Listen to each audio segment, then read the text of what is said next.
Bom dia, meus irmãos. Nessa manhã, nós vamos meditar no Salmo 11. Diz assim o texto sagrado: No Senhor confio, como dizeis a minha alma.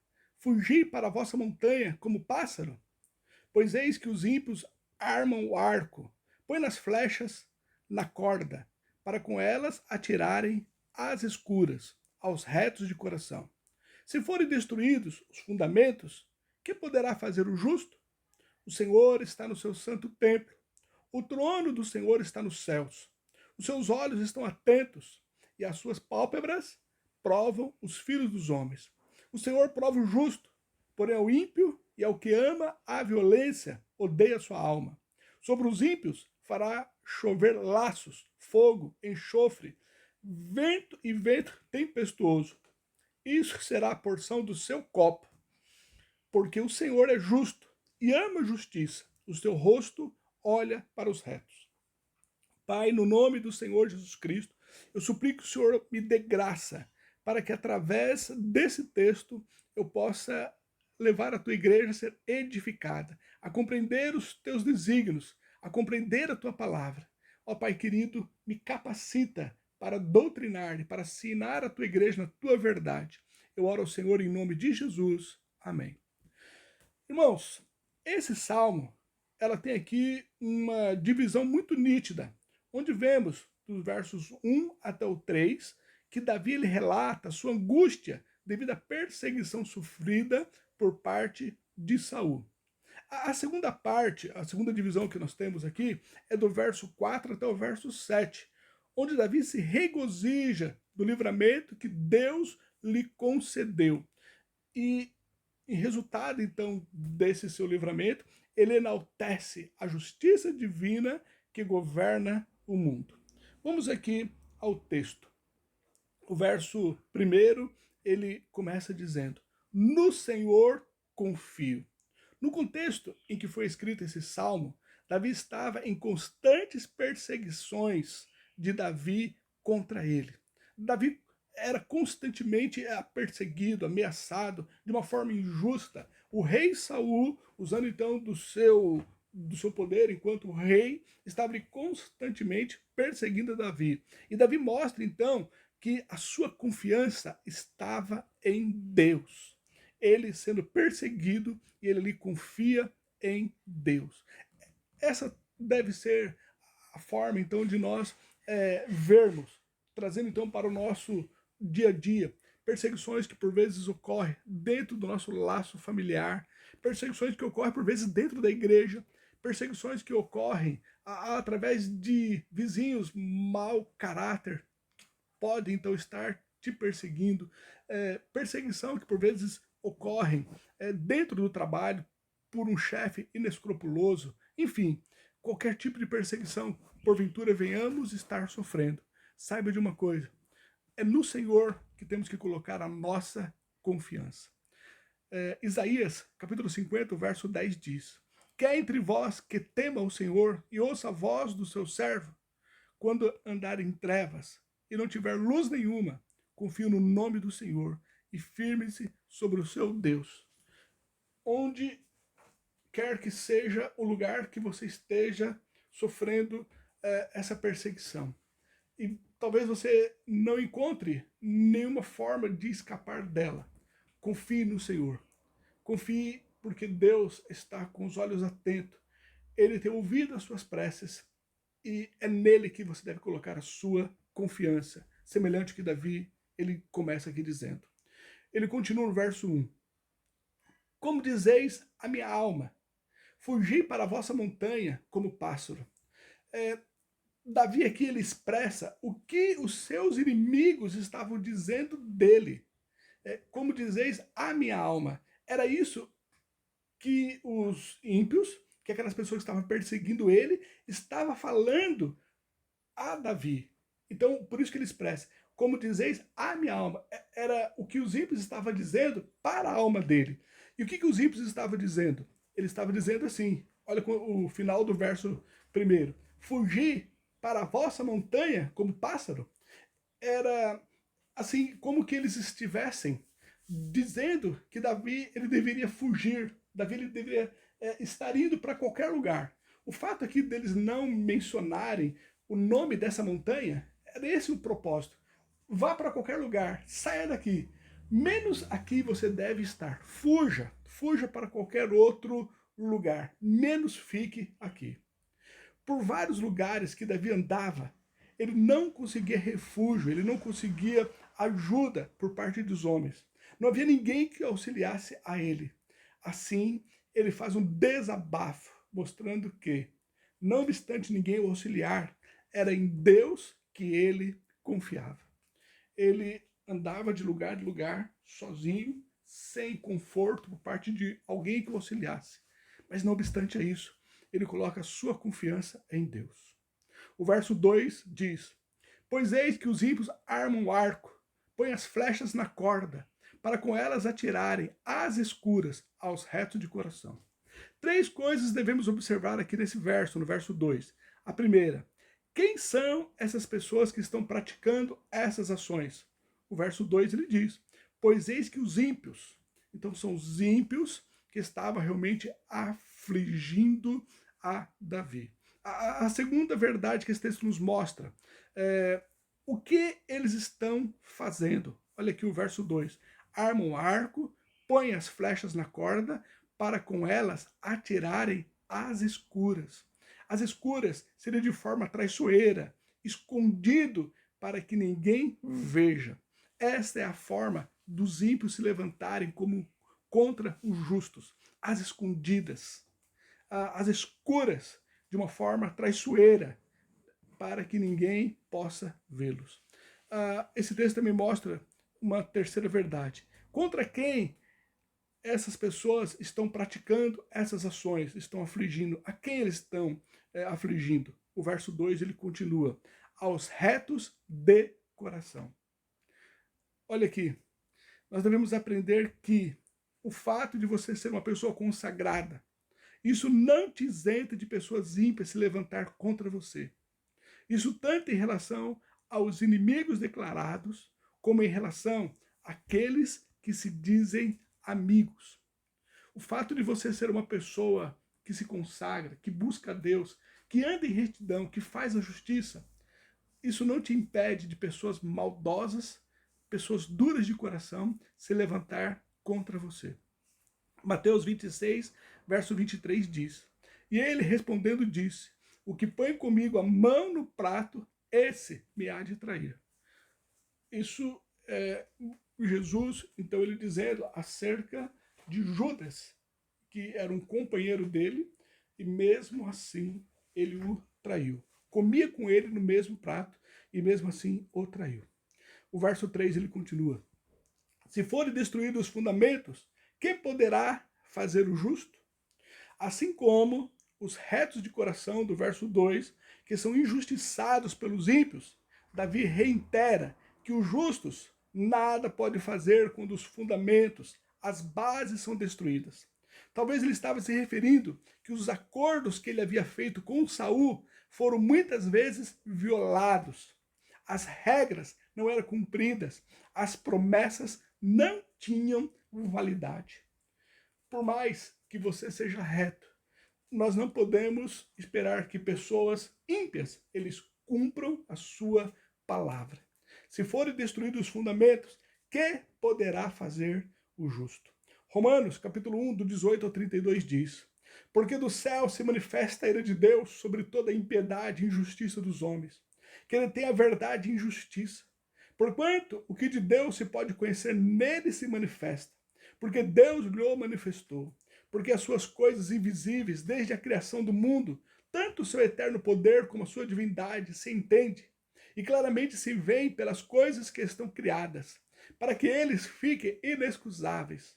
Porquanto, tendo conhecido a Deus, não glorificaram como Deus, nem lhe deram graças.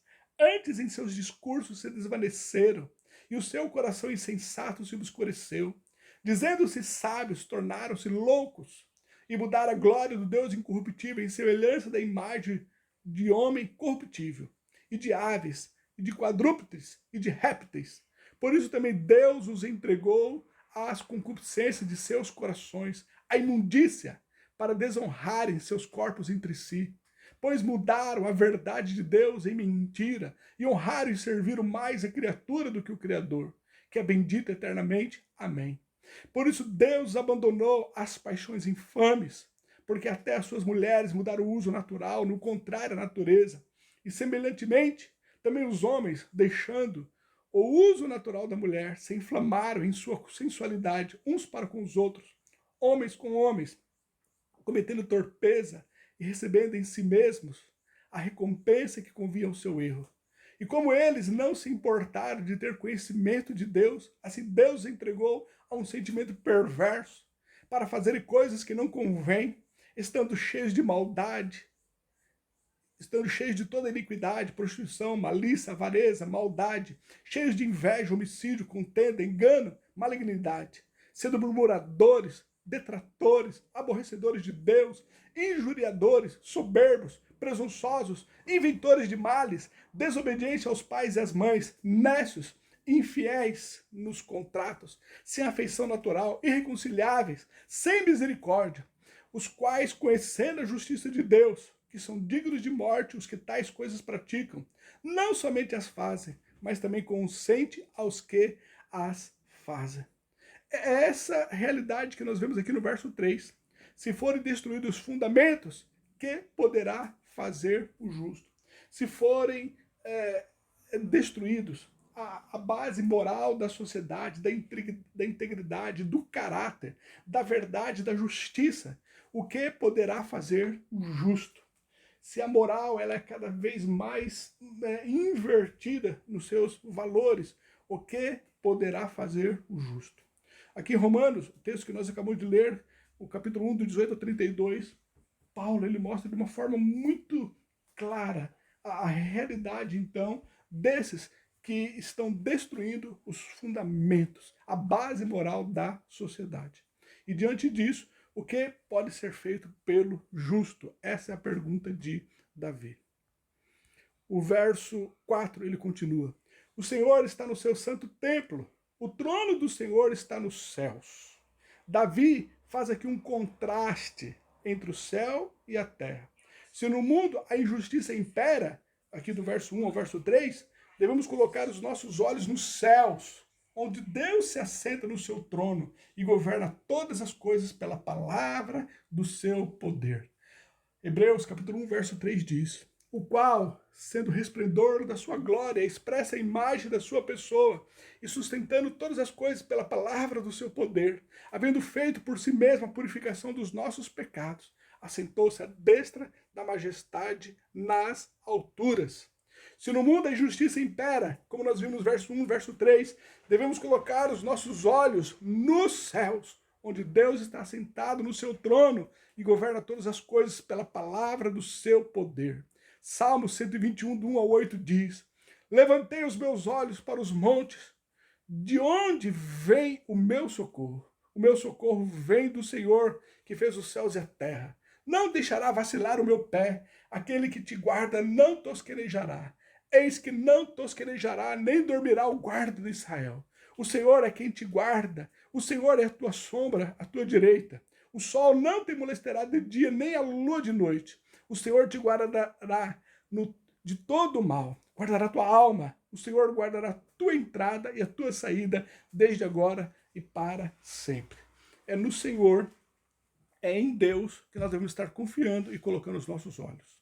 O verso 4, ele continua: os seus olhos estão atentos e as tuas pálpebras provam os filhos dos homens. Nada está oculto aos olhos de Deus. É isso que Davi ele quer que nós entendamos. Portanto, os homens serão obrigados a prestar-lhe contas de tudo quanto têm feito. 2 Coríntios 5, verso 10 diz: porque todos devemos comparecer ante o tribunal de Cristo, para que cada um receba segundo tiver feito por meio do corpo, ou bem ou mal. A justiça será feita. O Deus a quem nós servimos, ele se levantará a nosso favor e haverá a justiça. Haverá a prestação de contas. Gálatas capítulo 6, o verso 7 diz: não erreis, Deus não se deixa escarnecer, porque tudo que o homem semear, isso também ceifará. O verso 5 do Salmo que nós estamos lendo: O Senhor prova o justo, porém ao ímpio e ao que ama a violência, odeia a sua alma. Aqui fica muito claro que Deus, então, ele faz a distinção entre o justo e o ímpio. Deus, ele mostra realmente qual é a forma que ele trata os justos e a forma pelo qual ele irá tratar os injustos. Aqueles que o servem serão tratados de uma forma, e aqueles que não o servem serão tratados de outra forma diferente. Mateus capítulo 25, do verso 31 ao verso 34, e o verso 41, verso 46, assim nos diz: E quando o Filho do Homem vier em sua glória, e todos os santos anjos com ele, então se assentará no trono da sua glória, e todas as nações serão reunidas diante dele, e apartará uns dos outros, como o pastor aparta dos bodes as ovelhas, e porá as ovelhas à sua direita, mas os bodes à esquerda. Então dirá o rei aos que estiverem à sua direita: Vinde, benditos de meu Pai, possuí por herança o reino que vos está preparado desde a fundação do mundo. Então dirá também aos que estiverem à sua esquerda: Apartai-vos de mim, malditos, para o fogo eterno, preparado para o diabo e seus anjos. E irão estes para o tormento eterno, mas os justos para a vida eterna. Lendo novamente o verso 5 aqui do Salmo de número 11. O Senhor prova o justo, porém ao ímpio e ao que ama a violência, odeia a sua alma. O verso 6, Salmo de número 11. Sobre os ímpios fará chover laços, fogo, enxofre e vento tempestuoso. Isso será a porção do seu copo.